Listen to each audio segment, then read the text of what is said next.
Mul on väga hea meel esimeseks sisuettekandeks kutsuda kohale siia Anu Pink, kes, ma ei hakka siit kõikele maha lugema, see on teil endal olemas, aga kes minu meelest on kahtlemata Eesti kõige parem käsitöökirjastaja, kes on väga pikaajaline käsitöö õpetaja, väga suure kogemusega õpetaja ja kes oskab kogu seda oma kogemust mõtestada ja edasi anda ka teistele õpetajatele. Palun. Aitäh nii ilusa sissejuhatuse eest ja tere tulemast kõigile traditsioonilise käsitöö sõpradele. Ma räägin natuke täna kirjadest ja õieti räägin ma sellest, kuidas neid vaadata.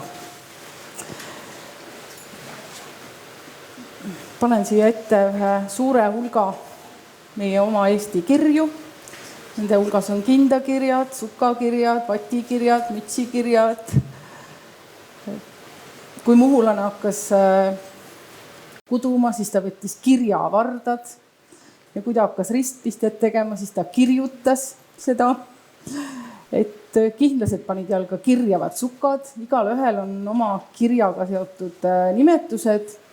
Ja me vaatame täna neid rohkem kui 100 aastat tagasi sündinud kirju sellise armsa pilguga, et need on meie kirjad, me tunneme need ära, need on meie Eesti kirjad, need on ilusad ja need on meil päritud kirjad.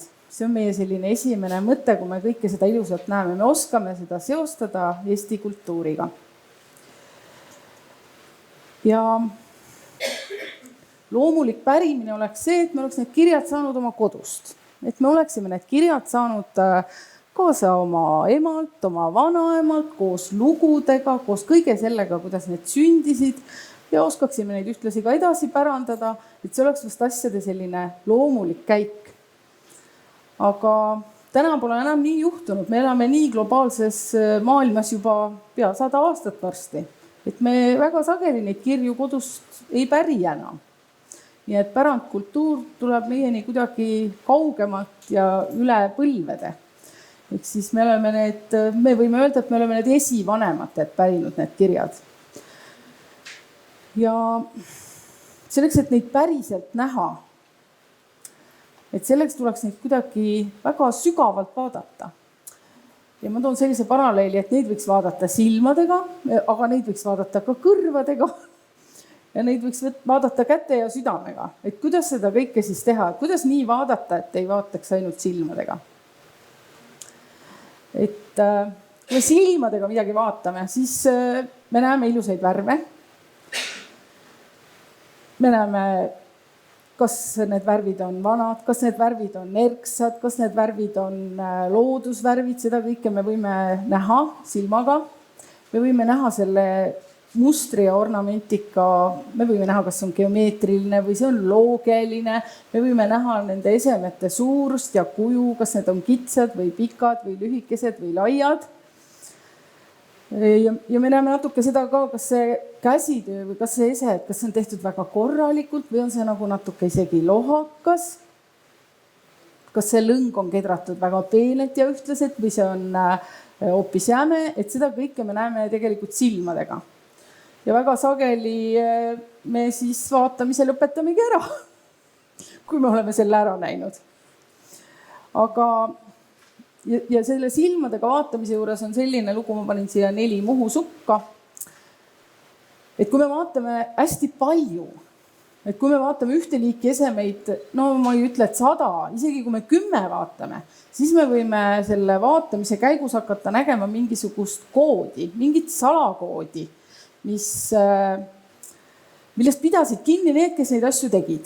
Et kui me vaatame ühte muhusukka, siis me sellest ilmselt aru ei saa. Aga kui me vaatame näiteks 10 või 15 või isegi 100, sest muhusukki on tõesti üle 100 alles, et siis me märkame, et neil kõigil on all mingi pisikene mustririba, sellele järgneb näiteks enamasti oranžil põhjal valge kiri ja me suudamegi välja mõelda mingi koodi, millest need muhulased kinni pidasid mingil põhjusel.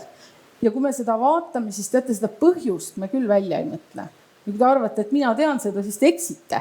Sest et me ei saa päris täpselt teada, miks nad nii, miks neile tundus just nii ilus, miks nad nii tegid. Aga me suudame seda koodi lugeda. ja kui me seda koodi juba lugeda suudame, siis on võimalik ka see, et me saame teha ise midagi, mis on selle koodi järgi, aga pole see, vaid on natuke teine. Et peale vaadates saab kohe aru, et need on Muhu sukad, aga need ei ole ühegi Muhu suka koopiad. Siin vasakpoolsel sukal on Anu Kabur kudunud sukad, Muhus elanud kilpkonna Hermanni auks. Et väga vabalt võisid ka vanal Muhu sukal sellised asjad peal olla. Aga need ei ole vanad. Ja siis, kui me vaatame näiteks seda pilti, kus on Pärnu Jaagupi sukad, siis siin on 3 erineval ajal, erinevast kohast, erinevast külast kogutud sukka. Ja vaadake, kui sarnased need on. Kui Muhu sukad olid kõik erinevad, neil oli ainult üks kood, midagi, mis on neist sarnane, et me tunneme ära, et see on Muhu sukk, siis nende sukkade puhul on nii, et seal oleks olnud nagu kirja pandud reeglid, milline üldse üks sukk peab olema. Et kõigil neil sukkadel on peaaegu samasugune ristikiri, täpselt ühesugune juurde, nagu suurus, kuju, värvid. Siis ma alati mõtlen selle koha peal nendele inimestele, kes vaegalt küsivad, et kas ma võiksin endale ise rahvariided välja mõelda. Siis ma tahan alati öelda, et kui te olete Pärnu Jaagupist, palun ärge tehke seda. Et me ei tea, miks seal tehti miks kõik naised tegid ühesugused sukad. Meil jääb see samamoodi saladuseks, kui see, et muhulastele ikkagi meeldis iga ühele olla omamoodi, nad vaatasid oma koodi ja tegid igaüks erinevad. Aga silmadega saab vaadata muud ka ja silmadega võib vaadata ka seda, mis keegi teine on enne meid vaadanud ja kirja pannud. Et raamatutega on lihtne, me leiame need raamatud üpris kergesti ülesse. Me kõik oleme ilmselt sirvinud või ka põhjalikult lugenud Mannineni ja selliseid teisi tähtsaid teoseid. Aga muuseumite varasalved on meil täis käsikirjalist materjali, kust võib leida väga huvitavaid infokilde meie kirjade, meie pärimuse kohta. Ja neid üles leida on juba palju keerukam, sest seda kõike on nii palju ja need võivad sattuda su teele ka suhteliselt juhuslikult. Näiteks mina leidsin oma kapist ühe perekonnas pärandatud märkmiku, kus oli lugu sellest, miks Jäma ja naised kirjud kuube kannavad. Ma ei tea, kas Jäma ja naised ise teavad seda laulu, aga võib-olla ma ükskord laulan neile. Et neis kõigis võib siis olla selliseid põnevaid killukesi ja tingimuseks, et seda mõista on üsna sageli see, et peaks murdekeelest aru saama. Sest enamasti on kirja pandud neid jutte mitte selleks, et meie kirju ja käelispärandit säilitada, vaid hoopis selleks, et kuidagi talletada meie kauneid murdeid. Aga millest siis inimene ikka räägib, millestki rääkis käsitööst. Ja meie võtame seda teksti hoopis teisipidi. Ma panen teile siia ühe toreda teksti. Kui te seda loete, et põnn vikleid koet üksikult sukasääre külgele nii, et 2 varda peal olevat silmakoet pahapidi, siis kohe järgmiste silmade kohad teiste kohe järgmistega ära vahetet, siis jälle 2 pahakoet, siis 4 tiiru parempidi, siis jälle endised 2 paha, vahetus pahakoe, 4 tiiru. Nii rõngust selline tore tekstikene. Kas te saite aru, mis siin tehtud on? Et minu jaoks on see väga väärtuslik kirjatükk. Sellepärast, et rõngust ei ole muuseumites mitte ühtegi sukka säilinud. Ja selle väikese põnnviklik paha koe järgi võime me need sukad ära kutuda. Seda ongi tehtud ka ja põnnviklid on meil palmikud. Kui me sellest tekstist hakkame neid pahakoesid ja muid asju välja lugema ja noppima, siis me saame sellise toreda palmikutega suka. Ja ma arvan, et nii mõnigi rõngu inimene, kes omale rahvariideid teeb, on väga õnnelik selle lühikese kirjajupi üle, mis võib-olla kuskil muuseumi varasalves leidus. Ehk siis sukka pole, aga on selline tore jutt, aga sellest tuleb aru ka saada. Me kogu aeg räägime, et arvuti on meilt võtnud nagu selle pärandi ja käega tegemise ja kõik selle asja. Mina ütlen, arvuti on meile ka väga palju andnud. Ehk siis internet peaks olema pärandkultuuri austaja suurim sõber, sest et iseenesest võib kas või Vormsi saarel vanu säilikuid hakata vaatama, ilma et oleks vaja üle mere üldse sõita. teed lahti muisi või avad kivikese ja loed Hurda tekste näiteks. See kõik on täna võimalik, et veel 10 aastat tagasi seda võimalust ei ole, et mina teeksin küll maani kummarduse nende inimeste eest, kes on selle suure töö teinud ja nii palju seda kirjavara, ka käsikirjalist kirjavara siiski internetti üles riputanud. Et ma arvan, et siin saalis on palju neid, kelle sõbrad on muis, Eki, Kivike, Era, Tigar ja kõik teised toredad kohad. Ja kui meil on oma muis, siis tegelikult veebiversioonid on väga paljudel maailma muuseumitel, nii et selliseks ahvatluseks panin teile siia hoopis ühed Mustjala Vana-Kubija külast kogutud kindad, mis asuvad hoopistükkis Budapesti muuseumis. Sinna me vaevalt neid vaatama läheme, aga internet toob meile need kindad koju kätte. Üpriski väga toredad ja väga vanad kindad. Kogutud siis 20. sajandi alguses sealt Vana-Kubija külast. Aga vaadata saab silmadega muud ka, kui ainult esemeid ja teksti. Vaadata saab fotosid.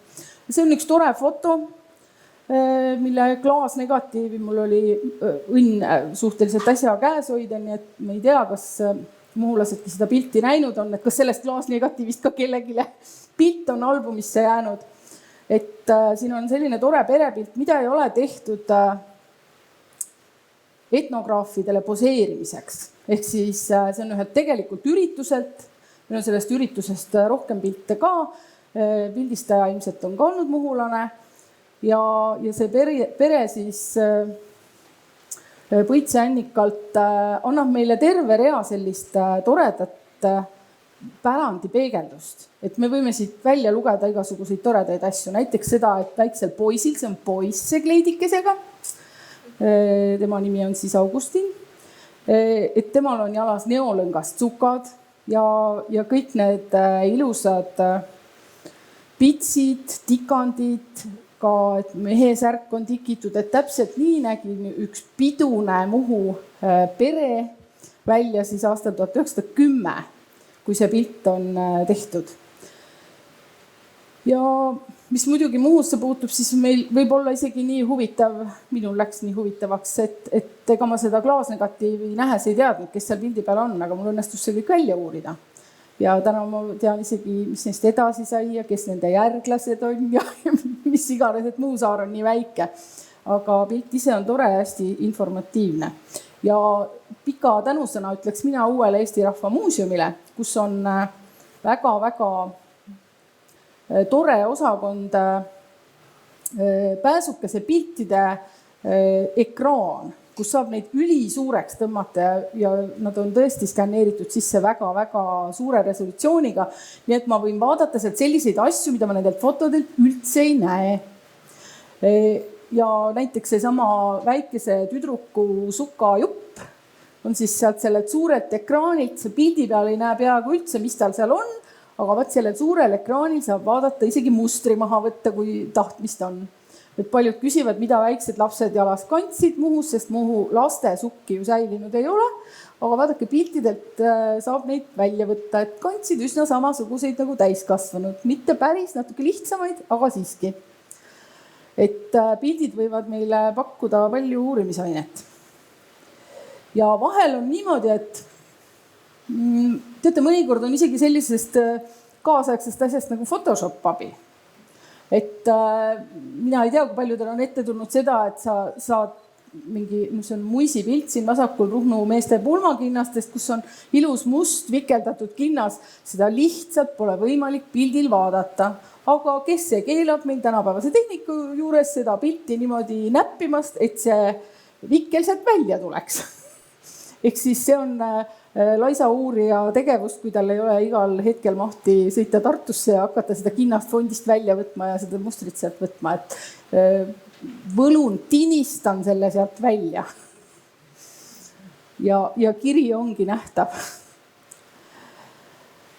Ja siis on üks siuke kummaline lause, et kuidas kõrvadega vaadata. Et nüüd läheb nagu tükis segaseks see jutt, et silmadega vaatamine on nagu enam-vähem kõigil inimestel selge, aga et kuidas kõrvadega vaadata saab. Et ma olen palju mõelnud selle üle, et me ei taipa oma vanaemadelt küsida neid asju, mida me ühel hetkel nagu hirmsasti oleks tahtnud küsida. Minu vanaema oli tavaline saare naine. pärit Kihelkonnast, ketras ja kudus vahet pidamata. Aga ma olin laps ja ma ei taipanud ta käest midagi sellist küsida, mida ma täna ta käest küsida tahaksin Saaremaa kinnaste kohta näiteks. Ja kui me seda tagantjärgi teha ei saa, siis küsime vähemalt siis, kui saab küsida. Et äkki kellegi käest saab küsida. Minuga juhtus nädal aega tagasi selline tore lugu, et uue raamatu tegemisel Hiiumaal raamatu autor Sirje Juurikas kutsus mind kaasa 103-aastase Liidia juurde.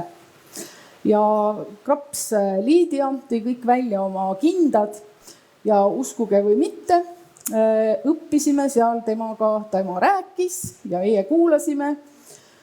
Õppisime, kuidas kinnast lõpetada. Ma olen neid lõppe näinud, aga mitte kunagi näinud kedagi, kes seda teeb. Nüüd me siis saime selle teadmise osaliseks. Ta rääkis seda küll umbes nii, et see on ju nii lihtne. Sups, siit pistad ja kohe ongi valmis. Ja ausalt öeldes me olime üks suur kõrv seal tema juures. Läksime sealt, meil oli kiire muuseumisse minekuga ja siis istusime 2 käsid õpetajat, elupõlist vardat peos ja püüdsime tema selle, mida me olime näinud, kuuldes teda, püüdsime seda kuidagi taastada. Me taastasime selle muidugi. Et see oli nii tore, et vahel ikkagi saab kuulata ka. Ja mõnikord juhtub nii, et internet toob meile selle kätte, et me võime kuulata näiteks 142 aastat tagasi sündinud Anna Kaju juttu. Ma siia pikalt seda ei pannud. Ta räägib Mustjala sukkadest, et üldse aru saada, siis peab teadma, et need on kirjud kappedid. Ja et kiskuma tähendab saare murdes kandma, et nad ei kiskunud neid sukki kuhugi. Ja et sukavarred on säärised. Ma olin laps, siis ema käis ikka merel, siis kudus ikka paatis. Kui võrgud meres olid, siis ta kudus paatis neid kirjud, nüüdis kirjud kapedid. Siis et ma kudus täna jälle poole kirju kapedid valmis paatis, kui võrgud meres olid. Nii sellepärast, aga ma ei ole neid kiskud metta. Aga nägin ma küll, kui ema vörastele tegi neid. Sui ka olid need villad? Jaa, sui olid nii villased sukad, sui olid veel punased sukavarred olid. Seda oli põlvest saadik ja siia jalaluubeks veel ja siis olid valged kapedid ja suht koljud, kui praegus poestki müüas. Et selline tore lugu siis 142 aastat tagasi sündinud Anna Kaju suust.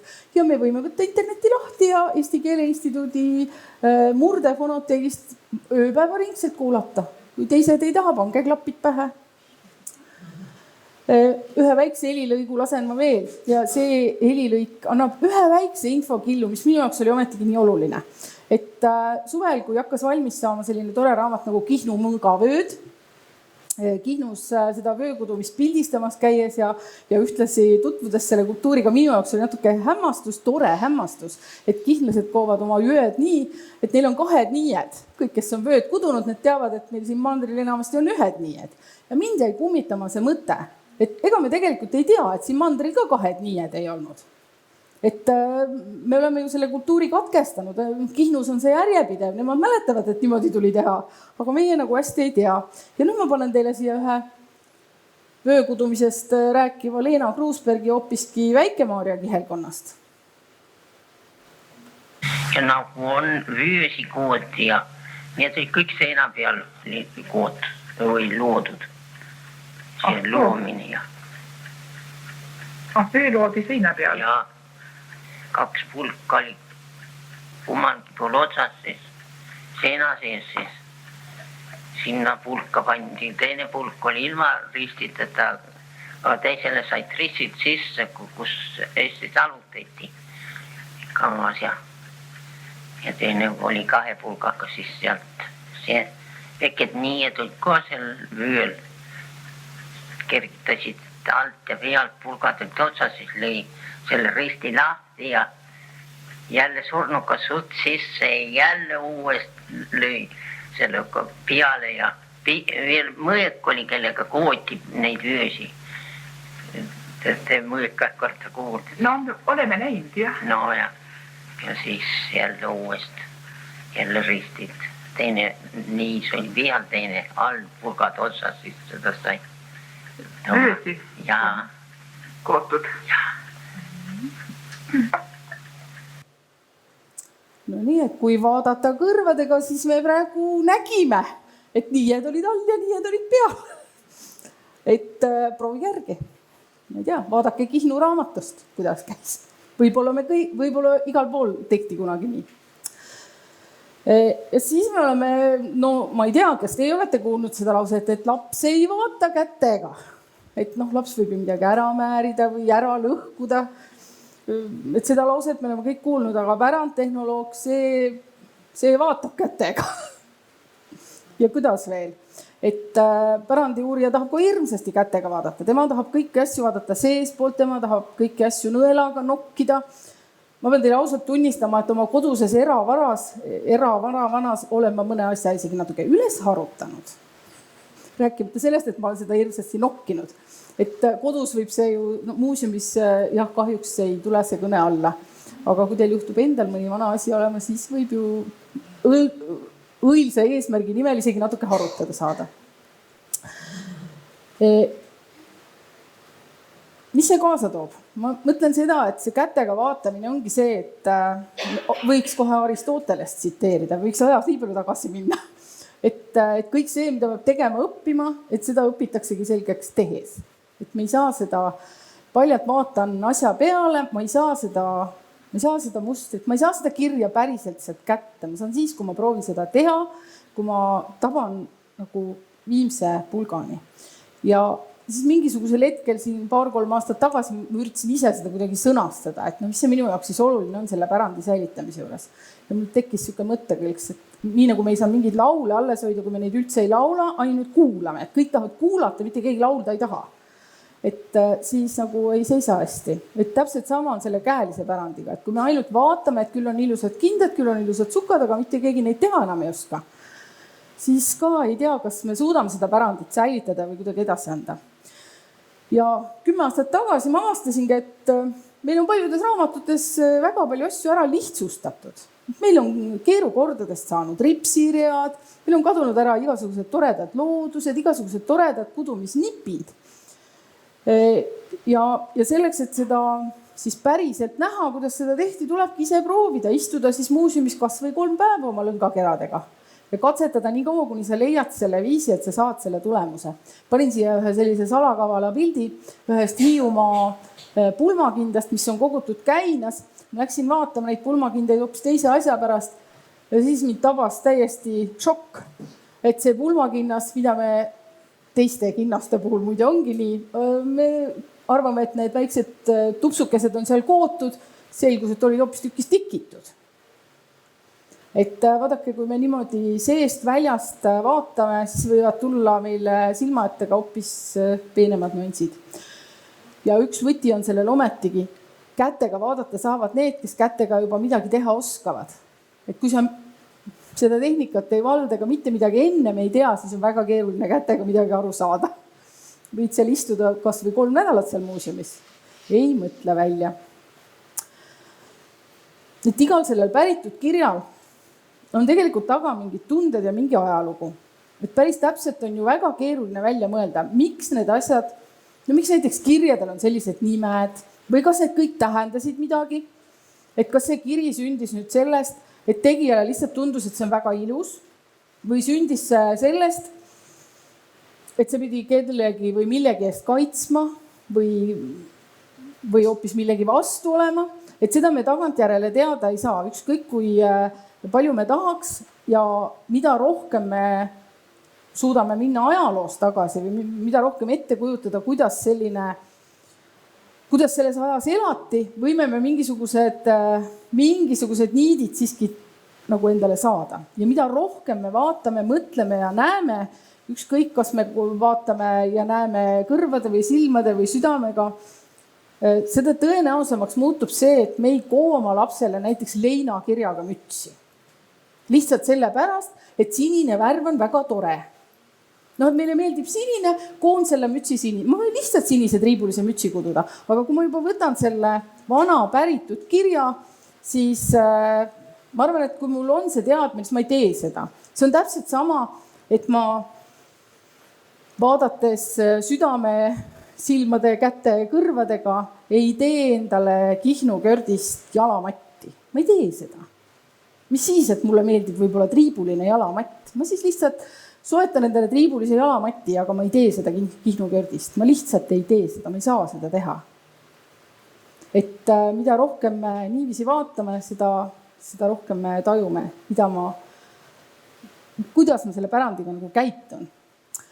Ja mida selle pärandi vaatamise ja nägemiseks peale hakata? Et me saame seda pärandit edasi kanda, me võime seda teha, me võime luua uusi asju, mida mina sellega teen. Ma peaks ütlema, et minu jaoks on sellest pärandi vaatamisest saanud ikkagi üks osa tööst.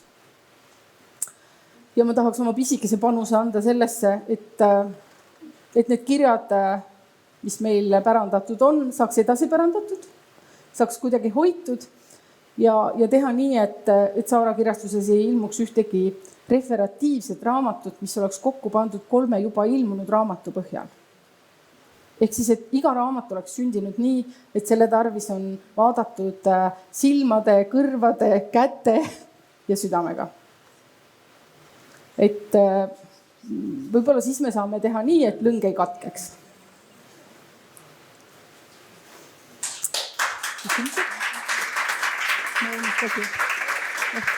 Ma unustasin tõesti vaatama külla. Väga suur aitäh Anule. Meil on veel aega küsimusteks. Et kas kellegil saalis on küsimusi ja kõik küsimused lähevad mikrofoni. On kohe.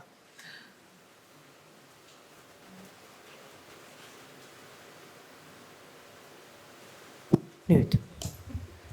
Esiteks, Anu, palun räägi ka, miks sul on see vardakott käes. See on minu esimene küsimus ja siis teine küsimus on see, et kas Kihnu saarel need topelt nii, et tähendasidki vaheliku paremaks tegemist või olid alumised nii, et mingi teise siduse tekitamiseks? Oi, kui tehnilised küsimus, ma hakkan lõpust peale. Ei, ma arvan, et see on kõik selleks, kihlased istuvad siin saalis, see oli kõik selleks, et saaks kähku puhti. Tõmban alt ja ülevalt ja ongi käes, ei ole siin mingisugust ukerdamist. Ja minu jaoks oli see üllatus, et ma tabasin selle kuskilt mujalt ka. Vardakott ja ma mõtlesin kindlasti, et kõik nüüd mõtlevad, et Anu Pink läheb siia mikrofoni taha ja kukub siin ees nüüd kuduma. Et tal on kohe vardad isegi siin kaasas. Et see, et kuulajatel on vardad, et see pole ju midagi erilist, aga et rääkijal võiks ju ka varras käia. Tegelikult siin on mikrofon. Sest et ma saabusin siia ilma taskute ja ilma vööta. Ja siis ma mõtlesin, et aga vardakott on ju mul alati olemas. Kuhu saab mikrofoni panna? Veel küsimusi?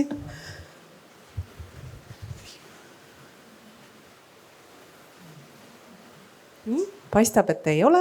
Et siis väga suur tänu Anule ja meil on väike tänutäht, mille saad ise endale valmis ehitada. Aitäh.